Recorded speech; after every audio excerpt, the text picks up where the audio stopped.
Jenny, welcome to the show. So good to have you here. To start with, can you just tell us where you're based and what your studio's like?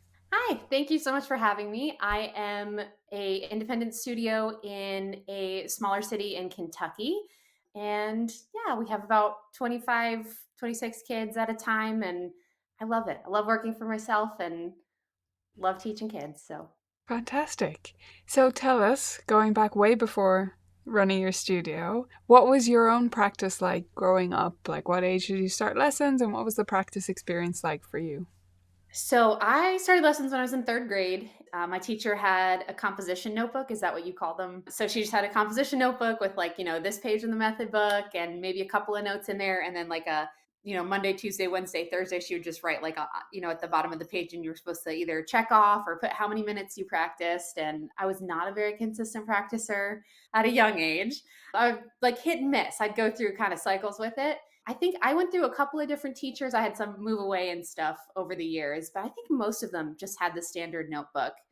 Okay, so you were marking off some of them and some weeks not so much. And when you came back and they weren't marked off, was it, oh, you really need to practice more? Like, did you get a lecture from them or do you Sometimes remember? I feel like no, it was more like this is going to happen, but you will get better faster if you put the practice in. You'll be pleased with your results. So that's probably the right thing to say. Yeah, for sure. And was there a point at which you started practicing more consistently, like you got a bit more serious about music? Yeah, in high school, I started going to some music camps to learn how to play at church, and I had a lot of friends go to these camps with me, and we were learning how to play chords and read stuff from the church book and then get to play at church. And so all of that just turned everything around. And having buddies to report to, like, oh, I finished Mm. this song and I can do this now. And that just absolutely changed everything. Okay, so the biggest motivation to practice for you was you were going to be in a sort of performance situation where you're going to be on show, and you were Yep. also, you had other kids, other teenagers who were kind of holding you accountable in a way. Is that right? Yes. Yeah, and just making it seem fun and like this was what we did, like, maybe we were nerdy, but this was this was what we did, we practiced and that's how you get better, and yeah, like you said, you could encourage each other and it was awesome. Yeah, it sounds like it was also a big part of your identity. Like you said, maybe we were nerdy. Like you think of Yes. the group that was like, this is who we are as a group, which is so important as a teenager, right? Absolutely. Okay, in that composition notebook and with that was pretty much the whole way through. Did you ever read those notes? Do you remember reading what they wrote down? Yeah, I'm kind of a type A person, so yeah, I did. But I would think I mostly looked at it to reference page numbers or whatever, and then I'd be like, "Oh, she wrote something." I remember one teacher wrote in cursive, and when I was in third grade, I was like, "I think I can read this," and I could, but it just sort of took a second. But they wouldn't say much. It was a lot of basic stuff, like left hand first, then right hand. Nothing radically different than what we had talked about in our lessons. It was more of like a memory jog. Yeah, yeah, like remember the F sharps, not like detailed Right. practice. Exactly. Yeah. Yeah. Yeah. Okay, so what about now? Is the way you approach practice with your students similar to that? What's changed? So we use Vivid now. Did use Sonara, now use Vivid. And I think, I don't know, I do 50-50. I let kids choose if they want to use the app or the printed sheet. I think that's been really good for them to have some ownership in it because there was one gal, for instance, that is like always on her phone. And I was like, oh, she's going to love the app. And she like never used it. And I was like, what in the world? So I was like, well, let's try the paper one. And she came back and she had practiced every single day. And I was like, what happened? And she said, the piece of paper was sitting on the music stand on the piano. So when I walked through the room, I saw it.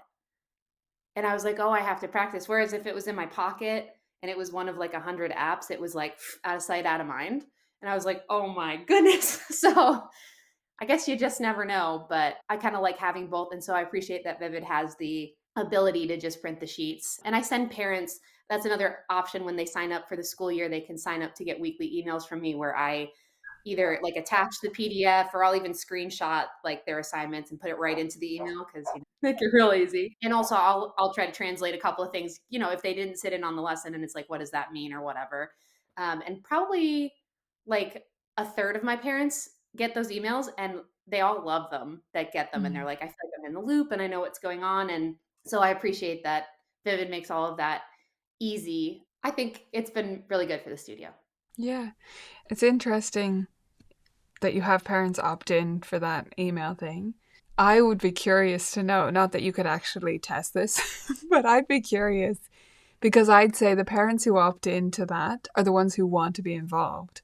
So Yep. are they the same parents that would go out of their way to find out what was going on anyway? You know, that would like email you or explore the app themselves if you hadn't Right. given that That's a option? great question. I know I have one mom that's really involved, and she didn't sign up for the emails at first because she was able to sit in on most of the lessons. And then this year with the schedule change, she's like, "Oh, I have to bring sister to this, and so I'm going to Mm. drop him, and he's getting older anyway, but I want the emails."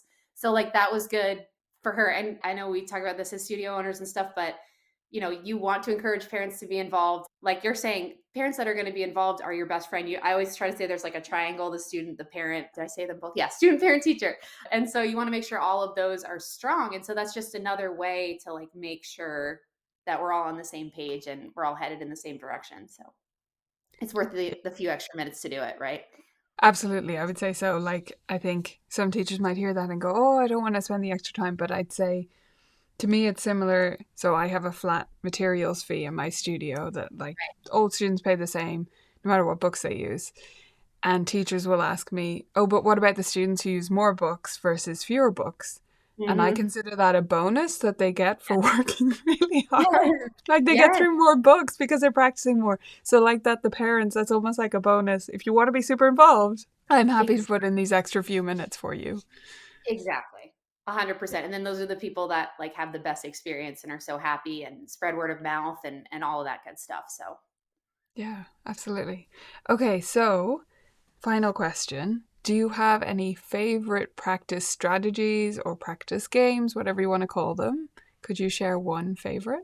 yeah, personally, metronome work is my absolute go-to. For the kids, I have practice bingo cards that I'll make, and I especially have one that I do around recital time that just, all different strategies for getting ready for the recital. And they really like those because it's just something different. We're normally using Vivid, and I still put stuff in Vivid, but it's like, oh, here's this sheet too, and it's different stuff. Play for a neighbor, or record yourself, or just different things that I would do running up to a performance too. To just encourage them to kind of break out of the box and do the final polishing touches that way. So that's probably a favorite. Although I know you said pick one, and this isn't really a strategy, but I'm sorry. No, go um, for it. like talking to families in the initial meeting about practice. I just had a great one this week that I was like, oh, I have to share this with her. The one parent I always talk about, there's a time management author that I really like named Laura Vanderkam, and she talks about effortful fun before effortless fun for a parent, like for an adult in the evening. It's like, I want to craft or I want to read nonfiction. It's like, I always just get sucked into Netflix and never come back Mhm. from that. So she's always like, if there's a hobby that's just takes a little more effort to get going, always do that before you slide into the phone stuff and slide into the screen stuff. And so that's the conversation I have with parents. If you have that in your life, how much more does your kid need you to support them for this effortful hobby as opposed to our favorite, well, if it's fun, they'll just go do it. But I started to talk about that with a parent this week, and she was like, it's like prayer. And I was like, yes, or insert, eating well or exercise or meditation or anything where we don't just go, well, I guess this isn't the hobby for me because I don't, spring out of bed and jump on the treadmill like, yay. So he was just like, yeah, it's you think, oh, I don't want to do that. I don't want to do that. It's a drag. And then as soon as you do it, you're like, that was the best thing I did all day. So I was like, I might steal that and tell all other parents that's a great example. So Yeah. Yeah, some things are enjoyable, but they have starting energy, is how I tend to think of it. Like it's like this getting going energy that yeah. you have to put into them. And the crafts thing is a great comparison. Like, especially if there's parents who do like some kind of craft or things like that, that they Hmm. can easily say, oh, yeah, I do have some resistance to doing my photo journaling or whatever they like. But Yeah. once I get into it, it's really fun. And yeah, piano is kind of in that category. So I love. Exactly. Yeah. Fantastic. Well, thank you so much for coming on the show and sharing some of your experiences and your thoughts about practice. Thanks so much for having me.